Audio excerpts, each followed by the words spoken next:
కిలోమీటర్ల అవతల సముద్రం ఉందనగా ఆ ప్రవాహం ముందుకొచ్చి పడవలు కదిలిపోతాయి.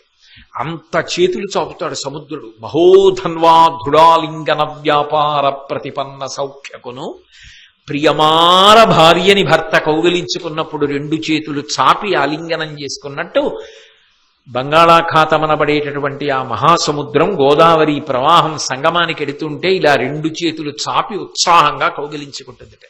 దృఢాలింగన వ్యాపార ప్రతిపన్న సౌఖ్యకును సాష్టాంగంబు గంగమ్మకున్. కాబట్టి గోదావరికి కూడా గంగా అని పేరుంది. కాబట్టి అటువంటి గంగానది అంత గొప్ప గంగ. కాబట్టి ధర్మరాజా, ఆ గంగానదిని స్మరిస్తే చాలయా. వరుసగా గోవు, గంగ, గాయత్రి, గోవిందుడు చాలా గొప్పవి కదూ. నిన్నను గోవు, ఇవాళ గంగ. అటువంటి గంగా ప్రవాహం అటువంటి గంగని స్మరిస్తుండు ధర్మరాజా, అది నీకు శ్రేయస్సుని చేకూరుస్తుంది అని చెప్పిన తరువాత సాధుజనులు ఎలా ఉంటారు, అసాధుజనులు ఎలా ఉంటారు.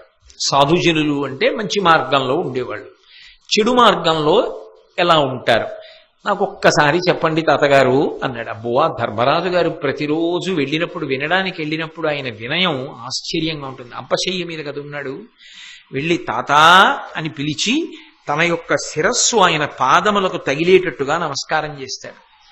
చేసిన తరువాత ఎంత సంతోషిస్తాడో, భీష్ముడు చెయ్యి పెట్టి దగ్గరికి తీసుకుని మూర్ధన్యస్థానమును ఆఘ్రాణించి ఆ ధర్మరాజుకి రోజు ఆయన అడిగిన ప్రశ్నలన్నింటికీ జవాబులు చెప్తుంటాడు.